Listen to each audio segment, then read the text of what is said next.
আসসালামু আলাইকুম। আশা করি সবাই ভালো আছো। আমি নিশাত তাসনিম, পড়াশোনা করছি ঢাকা মেডিকেল কলেজ পঞ্চম বর্ষে।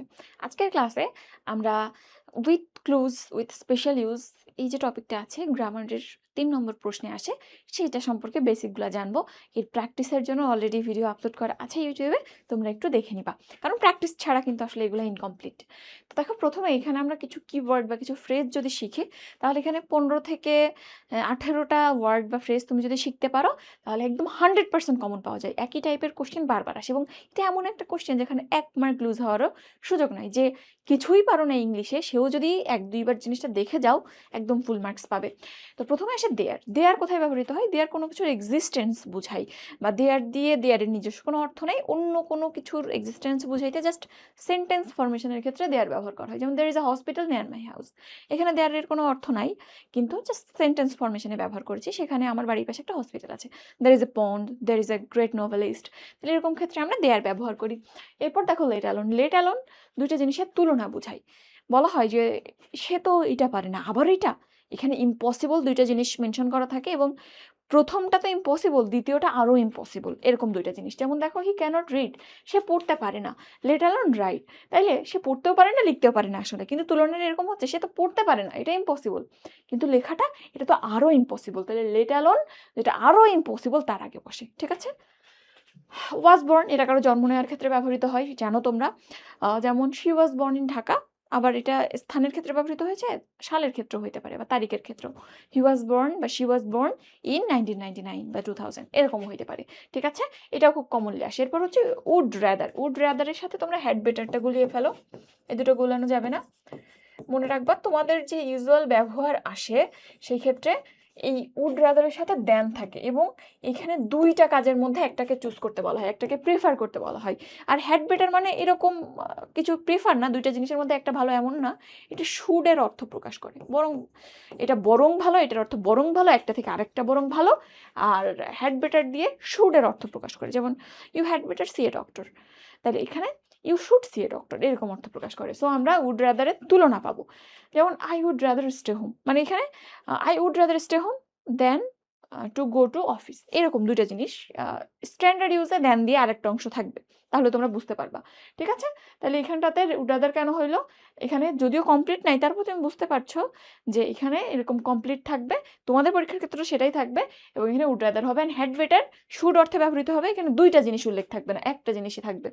এরপর দেখো, অ্যাজ সুন অ্যাজ, তোমরা জানো অ্যাজ সুন অ্যাজ মানে যত দ্রুত তত, মানে একটা কাজ হওয়ার সাথে সাথে আরেকটা কাজ হচ্ছে। Call me as soon as you arrive, এটা তুমি জানো। আরেকটা নো সুনার হ্যাড, ওটা just as soon as no sooner had একই অর্থ, একটা হচ্ছে পজিটিভ, একটা হচ্ছে নেগেটিভ। দ্যাট ইজ একটা অ্যাফার্মেটিভ, একটা নেগেটিভ। তো এখানটাতে জাস্ট নো সুনার হ্যাডে তোমরা একটু জানো যে নো সুনার হ্যাডের পর দেন বসে। নো সুনার হ্যাডের পর কি বসে? ড্যাশ দিয়ে দেন বসে। এটা তো জানো তোমরা, no sooner had he arrived than it rained. এরপর দেখো what's like. What's like and আরেকটা জিনিসের মধ্যে তোমাদের কনফিউশন লাগে, সেটা হচ্ছে যে হোয়াট ডাজ লুক লাইক। তো এইখানটাতে সাধারণত আমরা যদি দেখো, যদি হোয়াটস লাইক মানে কেমন, অ্যাকচুয়ালি জিনিসটা কেমন এটা বুঝাই, কিন্তু হোয়াট ডাজ লুক লাইক মানে জিনিসটা দেখতে কেমন সেটা বুঝাই। তো হোয়াটস লাইকে কোয়ালিটি বুঝাই, আস্কড অ্যাবাউট কোয়ালিটি। যেমন what is the weather like, ওয়েদারের কোয়ালিটি কেমন, ওয়েদারটা কেমন দেখতে তা জিজ্ঞেস করছি না। তাহলে কোথাও যদি এরকম দেখো যে জিনিসটার কোয়ালিটি সম্পর্কে জানতে চাচ্ছি, তখন এরকম করে হোয়াটস লাইক দিবা। কিন্তু যদি কখনো দেখো কোয়ালিটি না, কেমন দেখতে, অ্যাপিয়ারেন্সের কথা বলতেছে, তখন হোয়াট ডাজ লুক লাইক। যেমন what does she look like, তার চেহারা কেমন বা সে কেমন দেখতে, এটা দেখলে তুমি বুঝতে পারবা। সাধারণত তোমাদের পরীক্ষাতে যেটা আসে যে জাতীয় ফুল দেখতে কেমন, এটা দেখবা খুব কমনলি এসেছে। তো হোয়াট ডাজ লুক লাইক হবে কিন্তু, হ্যাঁ, কোয়ালিটি সম্পর্কে না, অ্যাপিয়ারেন্স সম্পর্কে আমি জানতে চাচ্ছি। আচ্ছা, এরপরে হ্যাড বেটারটা অলরেডি বলছি, শুড এর অর্থ প্রকাশ করে। You had better study, that is you should study. এরপর আসলে হ্যাভ টু হ্যাজ টু, বাধ্যবাধকতা বুঝাই, মানে হ্যাভ টু হ্যাজ টু যেখানে ব্যবহার করি এটা করতেই হবে এরকম ইন্ডিকেশন বুঝাই। আই হ্যাভ টু ওয়ার্ক বা হি হ্যাজ টু ওয়ার্ক, এরকম। এবং এই ক্ষেত্রে হ্যাভ টু বা হ্যাজ টু এর পরে ভার্বের বেস ফর্মটা বসে। ওকে, এরপর আসো হোয়াট ইফ। হোয়াট ইফ মানে এমন যদি হয় তাহলে কি হবে, এমন যদি হতো। তো পসিবল রেজাল্ট কেমন হবে সেটা। হোয়াট ইফ ইট রেইনস মানে যদি বৃষ্টি হয় তাহলে কি হতো, যদি বৃষ্টি হয় তাহলে কেমন হতো, এরকম অর্থ দিবে। এবং এটা সেন্টেন্সের শুরুতে থাকবে, শেষে কোশ্চেন মার্ক থাকবে। এটাও খুব ইজিলি বুঝতে পারবো কোনো একটা ইভেন্ট হইলে কেমন হতো, এরকম প্রশ্নের ক্ষেত্রে আমরা হোয়াট ইফ বসাবো। একটু প্র্যাকটিসে যাবা। আচ্ছা, অ্যাজ ইফ অ্যাজ দো এটা তো তোমরা জানো। এখানে আনরিয়েল কম্প্যারিজন বোঝায় যে সে এমন ভাব করতেছে যেন সে একটা পণ্ডিত, কিন্তু আসলে সে সেরকম না। সো এখানে কম্প্যারিজনটা খুবই আনরিয়েল, এরকম বোঝায়।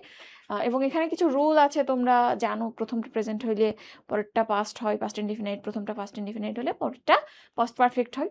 এবং এইখানটাতে কখনো ওয়াজ বসে না, ওয়ার বসে। অ্যান্ড এই বেসিকটা তোমরা জানো, যদি এটা খুব বেশি পরীক্ষাতে আসে না, তারপরে একটু দেখবা। আচ্ছা, would you mind.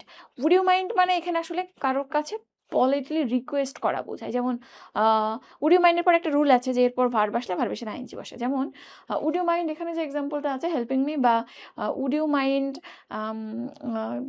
Drinking a cup of coffee with me.